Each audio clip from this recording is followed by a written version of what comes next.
Halo, assalamualaikum warahmatullahi wabarakatuh. Jumpa lagi di channel Kelas Ilmu. Pada video kali ini, kita akan mengulas mengenai pendalaman materi pedagogik untuk ujian P3K yang sesuai dengan kisi-kisi terbaru, yaitu teori belajar, ditambah soal kompetensi teknis beserta pembahasannya. Teori belajar yang kita bahas kali ini hanya sebatas teori belajar behavioristik. Nanti kalau ada waktu, kita akan belajar mengenai teori-teori belajar yang lainnya. Namun sebelum lanjut, ada baiknya untuk teman-teman mensubscribe channel ini agar bisa mendapatkan info dan latihan soal terbaru dari Kelas Ilmu. Baiklah teman-teman sekalian, apa sih yang dimaksud dengan teori belajar behavioristik? Teori belajar behavioristik adalah teori belajar yang mengedepankan perubahan perilaku peserta didik sebagai hasil proses pembelajaran. Terjadinya perubahan tingkah laku diakibatkan oleh adanya interaksi antara stimulus dan respon. Teori belajar ini berorientasi pada perilaku yang lebih baik. Yang dimaksud dengan stimulus dan respon itu apa? Stimulus adalah apa saja yang diberikan guru kepada siswa. Misalnya, daftar perkalian, pedoman kerja, alat peraga, atau cara-cara tertentu untuk membantu belajar siswa. Sedangkan respon adalah reaksi atau tanggapan siswa terhadap stimulus yang diberikan oleh guru. Saya ulangi ya, stimulus adalah apa saja yang diberikan guru kepada siswa, misalnya daftar perkalian, pedoman kerja, alat peraga, atau cara-cara tertentu untuk membantu belajar siswa. Sedangkan respon adalah reaksi atau tanggapan siswa terhadap stimulus yang diberikan oleh guru. Makanya, dengan pengertian seperti itu, maka seseorang dianggap telah belajar sesuatu jika ia dapat menunjukkan perubahan tingkah lakunya. Sebagai contoh, siswa belum dapat berhitung perkalian, walaupun ia sudah berusaha giat, dan gurunya sudah mengajarkan dengan tekun. Namun jika anak tersebut belum dapat mempraktekkan perhitungan perkalian, maka ia belum dianggap belajar, karena ia belum dapat menunjukkan perubahan perilaku sebagai hasil belajar. Menurut teori ini, yang terpenting itu adalah masukan atau input yang berupa stimulus dan keluaran atau output yang berupa respon. Ingat ya. Seperti yang Bapak dan Ibu ketahui bahwa teori belajar behavioristik menekankan pada perubahan perilaku peserta didik. Namun, penerapan teori tersebut dalam pembelajaran harus mengacu pada prinsip yang ada. Menurut Mukinan, prinsip teori belajar behavioristik adalah: yang pertama, apabila seseorang sudah mampu menunjukkan perubahan perilaku, maka dikatakan sudah belajar.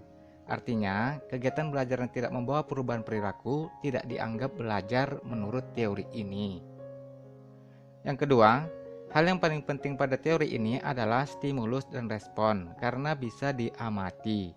Hal-hal selain stimulus dan respon tidak dianggap penting karena tidak bisa diamati. Yang ketiga, adanya penguatan atau reinforcement, yaitu hal-hal yang bisa memperkuat respon. Penguatan bisa berupa penguatan positif dan negatif. Kemudian hukum pada teori belajar behavioristik. Matthew dan Hergenhan menyatakan bahwa teori belajar ini mempunyai 4 hukum, yaitu yang pertama, hukum kesiapan. Berarti bahwa kegiatan pembelajaran akan memberikan hasil yang diinginkan jika ada kesiapan, baik kesiapan oleh pendidik maupun peserta didik. Yang kedua, hukum latihan. Berarti bahwa semakin banyak latihan, semakin besar peluang untuk berhasil. Maksudnya, kegiatan pembelajaran akan berhasil jika peserta didik dibiasakan untuk latihan secara kontinu dan terukur. Yang ketiga, hukum efek. Berarti bahwa efek yang dirasakan oleh peserta didik setelah belajar akan memotivasi dirinya untuk terus belajar. Misalnya, seorang peserta didik mendapatkan hadiah berupa buku paket matematika karena hasil belajar mendapatkan nilai sempurna di ujian tulis matematika. Efek yang dirasakan adalah bangga dan bahagia. Efek ini diharapkan bisa memotivasi peserta didik tersebut untuk terus belajar. Lalu yang keempat, hukum sikap. Berarti sikap yang terbentuk setelah melakukan pembelajaran. Perubahan sikap dipengaruhi oleh hal-hal yang ia dapatkan selama kegiatan pembelajaran berlangsung. Sampai saat ini, teori ini masih sering digunakan di Indonesia. Karena ciri yang membedakan teori belajar ini dengan teori yang lain yaitu yang pertama, hasil pembelajaran fokus pada terbentuknya perilaku yang diinginkan. Yang kedua, mengutamakan pengaruh lingkungan. Yang ketiga, bersifat mekanistis atau dilakukan dengan mekanis tertentu, misalnya meminta maaf. Yang keempat, menganggap latihan itu adalah hal yang penting dalam proses pembelajaran. Dan yang kelima, mementingkan pembentukan reaksi atau respon. Teori belajar behavioristik ini adalah teori yang umum digunakan di Indonesia. Hal itu bisa dilihat pada beberapa contoh penerapan teori belajar behavioristik, yaitu yang pertama, selama mengajar, guru lebih banyak memberikan contoh berupa instruksi. Lalu yang kedua, guru memberikan evaluasi berdasarkan perilaku yang terlihat. Yang ketiga, guru menyusun materi atau bahan ajar secara lengkap, mulai materi sederhana sampai kompleks. Lalu penerapan yang keempatnya, guru harus mampu memberikan penguatan atau reinforcement, baik dari sisi positif dan negatif. Yang kelima, guru lebih aktif memberikan latihan agar terbentuk kebiasaan yang diinginkan. Yang keenam, jika guru menjumpai adanya kesalahan, baik pada materi maupun pada peserta didik, maka akan segera diperbaiki. Nah, itulah dia contoh penerapan teori belajar behavioristik. Kalau ada dari Bapak atau Ibu yang tahu contoh penerapan yang lainnya mengenai teori belajar behavioristik, bisa dituliskan di kolom komentar, biar sama-sama sharing. Kemudian kelebihan dan kekurangan teori belajar behavioristik. Kelebihan teori belajar behavioristik yaitu yang pertama, mampu mendorong peserta didik untuk berpikir linear dan konvergen. Lalu yang kedua, memudahkan peserta didik untuk mencapai suatu target tertentu dalam pembelajaran. Dan yang ketiga, peserta didik dibiasakan untuk latihan dan praktik yang di dalamnya memuat unsur spontanitas, kecepatan, refleks, kelenturan, dan daya tahan. Kalau kekurangannya yaitu yang pertama, pembelajaran hanya berpusat pada guru, sehingga peserta didik terkesan pasif. Yang kedua, berpotensi menimbulkan hukuman verbal dan fisik. Misalnya yang melanggar peraturan akan dipukul. Hukuman tersebut bisa berakibat buruk pada perubahan perilaku peserta didik. Yang ketiga, timbul kesulitan untuk menjelaskan kondisi belajar yang kompleks, karena hanya beracuan pada stimulus dan respon. Dan yang keempat, membatasi produktivitas, kreativitas, dan imajinasi peserta didik. Paham ya? Sekarang kita ke soal latihan dulu. Aliran behavioristik sering disebut juga dengan titik-titik. A. Aliran mental.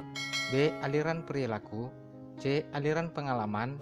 D. Aliran stimulus dan respon. Atau E. Aliran pengukuran dan penguatan. Jawabannya adalah yang B, aliran perilaku. Karena teori belajar behavioristik lebih mengedepankan perubahan perilaku peserta didiknya sebagai hasil dari proses pembelajaran. Gitu ya. Lalu soal nomor 2, tokoh behavioristik yang paling berpengaruh adalah titik-titik. A. E.L. Thorndike. B. J.B. Watson. C. Craig Hull. D. B.F. Skinner. Atau E. Edwin Guthrie. Untuk menjawab pertanyaan ini, kita lanjut dulu ke tokoh-tokoh behavioristik. Nah, ini dia tokoh-tokoh teori belajar behavioristik. Tokoh-tokoh aliran behavioristik diantaranya adalah Thorndike, Watson, Craig Hull, Edwin Guthrie, dan Skinner. Dari beberapa tokoh teori behavioristik, Skinner merupakan tokoh yang paling besar pengaruhnya terhadap perkembangan teori behavioristik. Jadi untuk jawaban tokoh behavioristik yang paling berpengaruh adalah yang D, B.F. Skinner. Tokoh-tokoh aliran behavioristik ini ada banyak. Misalnya Watson yang menghasilkan prinsip kekerapan dan prinsip kebaruan, Edwin Guthrie dengan teorinya yang disebut contiguity theory yang menghasilkan metode ambang atau the threshold method, metode meletihkan dan metode rangsangan tak berserasi, serta Miller dan Dollar dengan teori pengurangan dorongan. Sekarang kita akan mengulas teori belajar behavioristik menurut B.F. Skinner yang lahir tahun 1904 sampai 1990, karena ini yang paling sering nanti keluar. Menurut Skinner, hubungan antara stimulus dan respon yang terjadi melalui interaksi dalam lingkungannya akan menimbulkan perubahan tingkah laku. Sekali lagi ya, menurut Skinner, hubungan antara stimulus dan respon yang terjadi melalui interaksi dalam lingkungannya akan menimbulkan perubahan tingkah laku. Ini artinya, perubahan tingkah laku bisa terjadi karena adanya interaksi dalam lingkungannya.